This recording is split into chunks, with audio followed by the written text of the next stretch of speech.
Today's parable is Luke chapter 15, verses 11 through 32.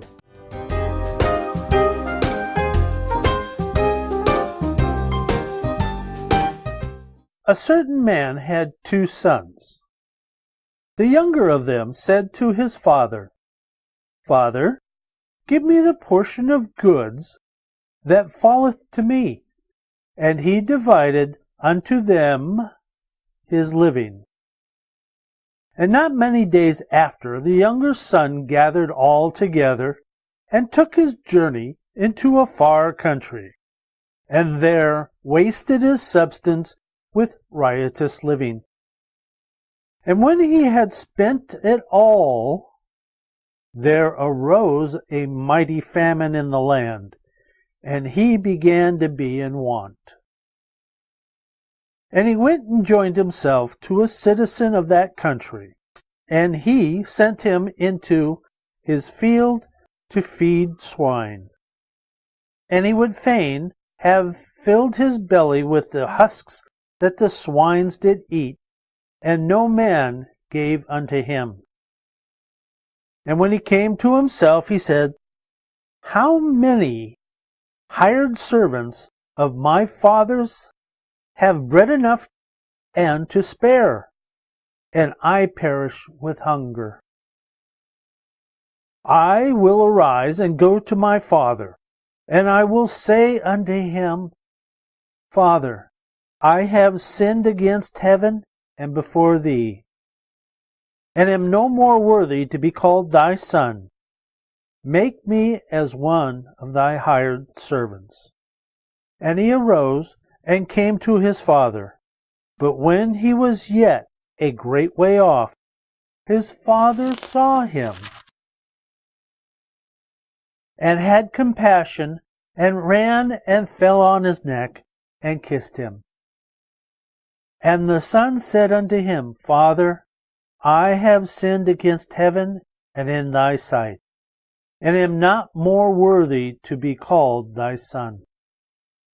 But his father said to his servants, "Bring forth the best robe, and put it on him, and put a ring on his hand, and shoes on his feet.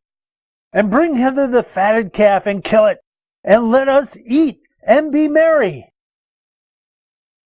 For this my son was dead, and is alive again.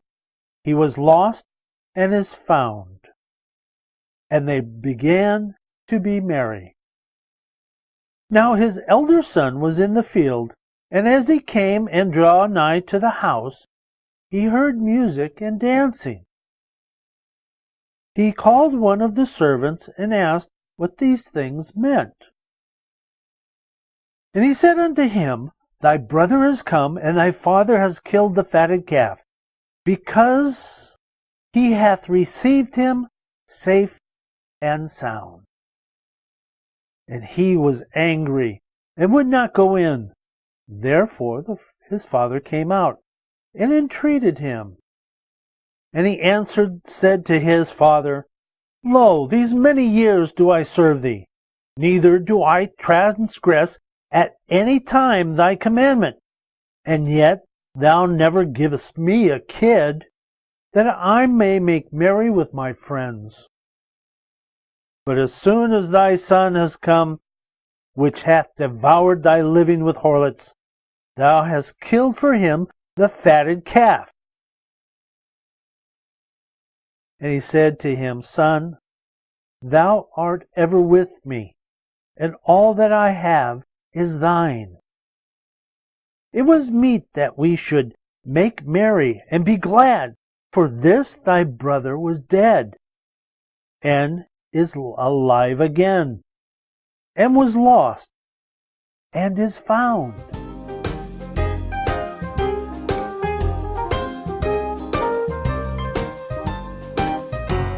The youngest son of a wealthy rancher, after having gone through college and being sent there by his father and so on and so forth, figured that he could be better off and make his fortune on the internet.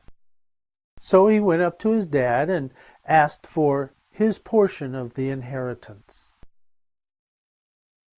With mixed emotions, the father gave him the money, and the son soon took off for California, where he understood the internet gurus lived, and joined the fast-paced lifestyle of that area.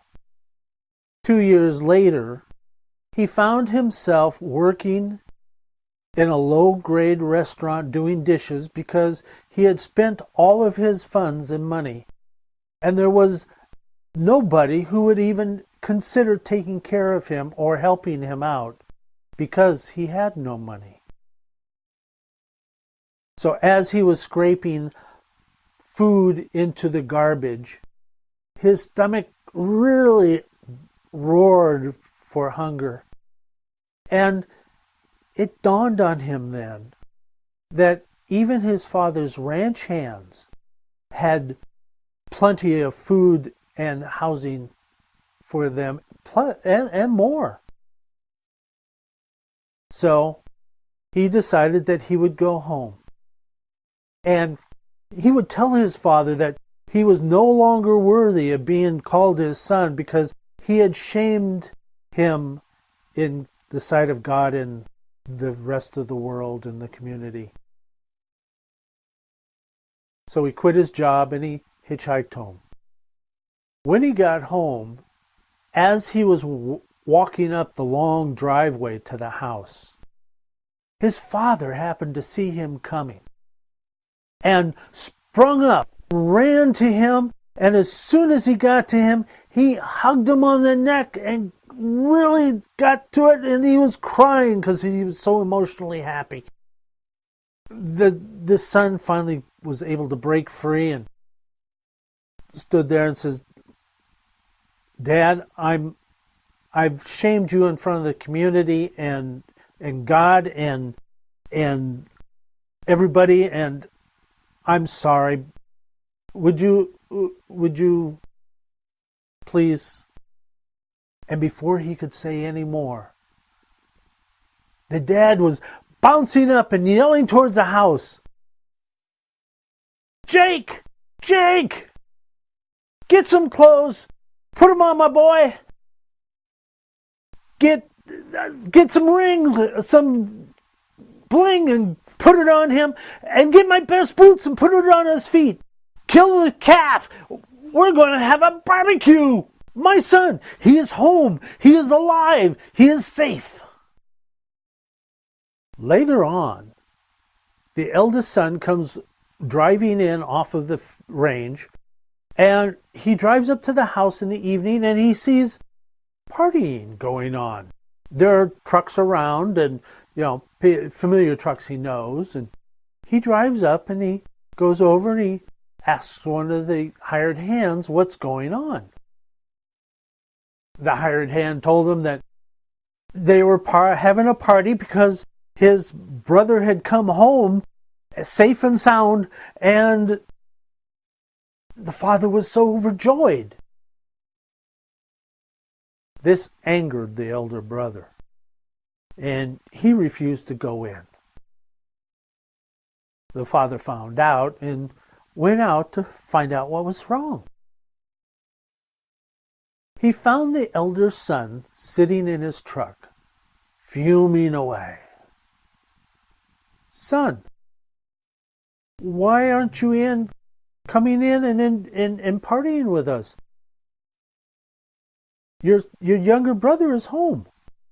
He cashes out and goes spending his money on who knows what. And I'm here all this time.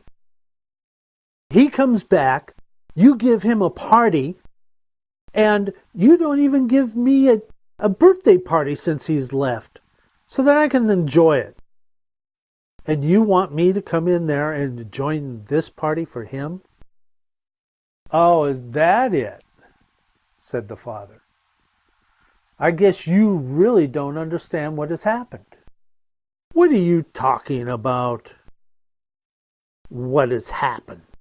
"Well, you see, when your brother cashed out his inheritance, you also received yours. Everything that is here is yours. You could have had a party anytime you wanted. You own this all. And so what about my brother and what he has done? Your brother was lost and he has found his way home. He has learned many a great lesson. He's alive, not dead. And that is reason enough to party. So come on, come and join the party.